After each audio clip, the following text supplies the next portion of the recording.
Eu ocupo esta tribuna para, em nome da liderança do PSDB, partido que tenho a honra de conduzir neste Senado Federal, falar dos últimos acontecimentos na cena política nacional, com repercussão na vida das pessoas, na economia, na volta da carestia, da inflação, desemprego, aumento de combustível, da conta de energia, aumento do gás, volta da incerteza do desemprego, enfim, o Brasil vive, indiscutivelmente, até o próprio governo, que demorou a reconhecer esta realidade, uma profunda crise. E uma crise que foi provocada pelo próprio governo da presidente Dilma Rousseff, do PT, que ganhou força, sobretudo em decorrência da postura deliberadamente adotada pela presidente Dilma de faltar com a verdade ao povo brasileiro durante o processo eleitoral, escondendo uma realidade que era por ela sabida, de uma dificuldade econômica de grande proporção, e para ganhar a eleição a todo preço e a todo custo, para não dizer outra expressão que pode soar mais grosseira, a presidente Dilma Rousseff, do PT,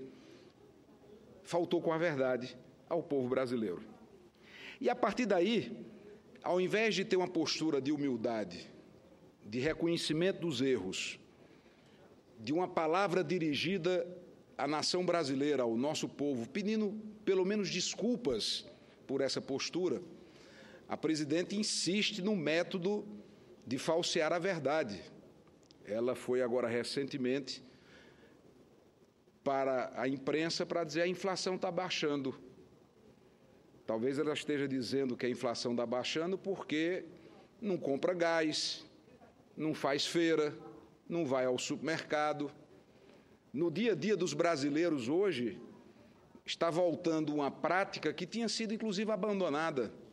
Na Paraíba, no Nordeste, a gente chama, senador Zé Medeiros, de feira do mês. Aquela feira que você faz para durar mais tempo, porque a inflação corrói o poder de compra do salário. Lá no Sul, salvo engano, chamam de ranchão.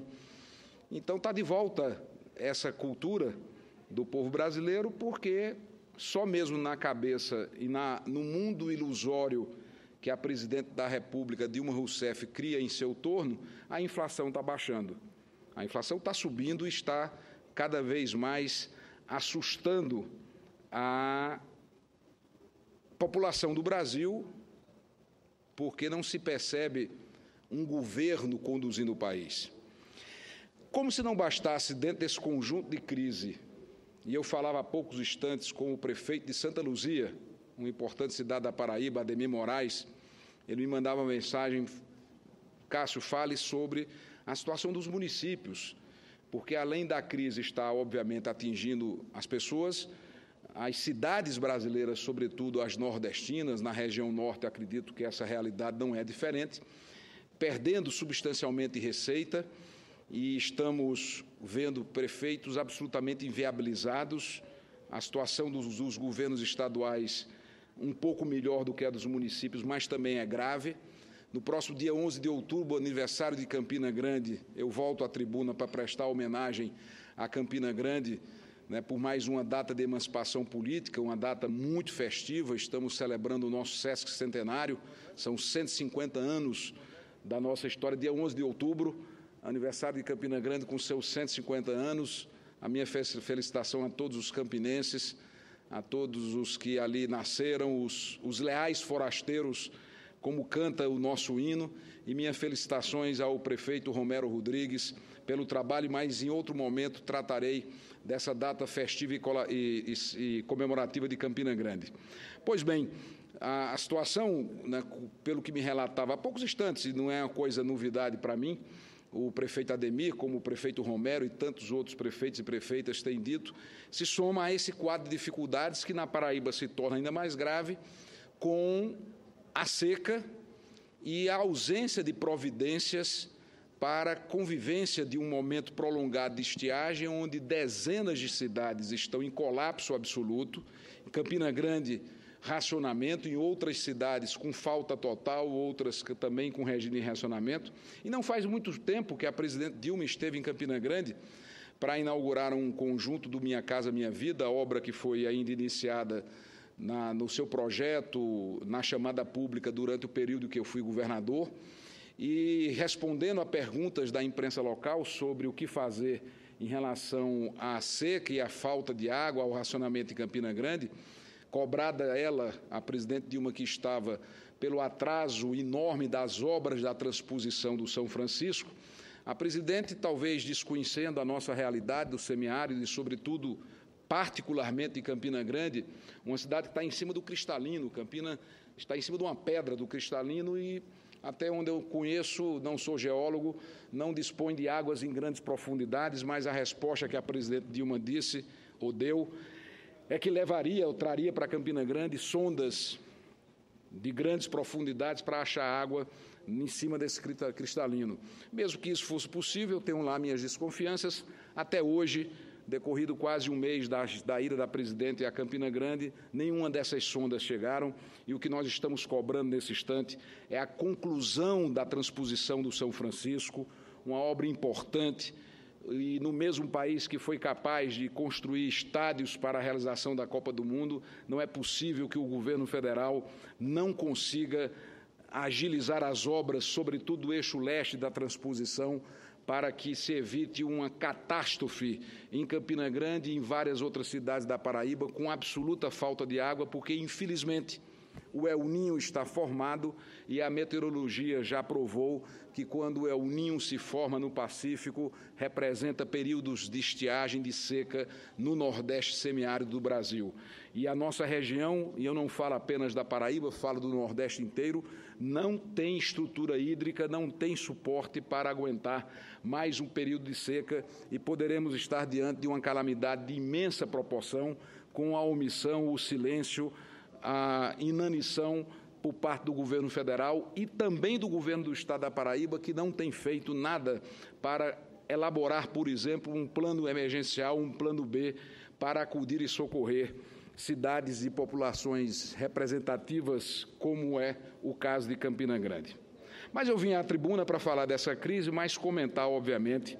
a decisão do Tribunal de Contas da União, exarada ontem em sessão plenária daquela egrégia corte, com uma votação unânime, de um voto robusto, incontestável. Tanto é que, além da votação ter sido unânime, não houve um só reparo, uma única ressalva ao voto eminentemente técnico apresentado pelo relator, o ministro Nardes, e é óbvio que o governo, diante da situação grave que se encontra, tenta não apenas intimidar o tribunal, e essa intimidação não funcionou, como vai continuar buscando a desqualificação da decisão, o que é profundamente lamentável. Numa só semana, o governo da presidente Dilma Rousseff perdeu no Supremo Tribunal Federal, porque a Advocacia Geral da União tentou impedir a apresentação do relatório do ministro Nardes, perdeu no próprio Tribunal de Contas da União, perdeu no Tribunal Superior Eleitoral, que autorizou a tramitação de mais um processo investigatório, desta feita uma ação de impugnação do mandato eletivo, a chamada AIME, como foi submetida a uma humilhação suprema no Congresso Nacional, porque, em meio a todas essas dificuldades, a presidente, que já tinha tido um pequeno respiro, graças à iniciativa do presidente Renan em lançar a Agenda Brasil, e naquele instante, quem acompanha a cena política brasileira, a senadora Ana Amélia, lembra-se que a Agenda Brasil trouxe um período curto de manchete positiva, de agenda positiva para o governo, e foi uma espécie de boia que o senador Renan Calheiros jogou para que a presidente Dilma nela se agarrasse e pudesse aí flutuar nesse mar turbulento que virou o nosso país. Mas logo, logo, o governo cria suas próprias confusões, não para de gerar fatos negativos. É muito grave o que está acontecendo no Brasil, porque eu vou dizer e respeitando os que são bases do governo, com todo respeito, mas é muito ruim quando o governo perde popularidade. É ruim, claro. É muito grave quando um governo perde credibilidade, que é o caso. Mas só que nós estamos indo para uma situação que é terrível, que é quando o governo vira motivo de chacota, motivo de piada. E aí isso está acontecendo, infelizmente. Não tenho alegria nenhuma em dizer isso. Eu fico estarrecido em ver a presidente da minha pátria, do meu país, do nosso país, que foi ministra das Minas e Energia, numa tribuna da ONU, da Organização das Nações Unidas, dizer que está esperando que a tecnologia avance para que as pessoas possam armazenar vento. E nessa armazenagem de vento virou uma piada do Brasil, está todo mundo correndo com um saco plástico daqui para lá, para armazenar vento e dizendo, está aqui, presidente Dilma, a contribuição para o seu governo e para o seu país, numa situação extremamente grave e preocupante. Então, perder popularidade é ruim, claro, mas não é motivo, né, de impeachment, não é motivo de consequências mais drásticas. Perder credibilidade, aí o problema é muito mais profundo, e é o caso, só que agora o governo virou motivo de chacota. É a razão da piada nacional. É muito ruim o que está acontecendo, é muito grave, e é preciso que nós possamos ter a exata dimensão das circunstâncias vividas e, em primeiro lugar, manter a calma, manter a tranquilidade e a serenidade que o momento exige. Não é instante para euforia, não é momento para provocações, não é circunstância para atear fogo no palheiro, muito menos para tentar controlar o incêndio com gasolina. Nós todos temos muita responsabilidade para conduzir o Brasil para uma porta de saída dessa crise. E a decisão do Tribunal de Contas ontem, num relatório que contém mais de 1.400 páginas, quase 1.500 páginas do relatório, e num voto técnico, não adianta o governo tentar desqualificar o voto aprovado à unanimidade pelos ministros do Tribunal de Contas, porque, desta forma, o governo vai reiterar e vai agravar a crise,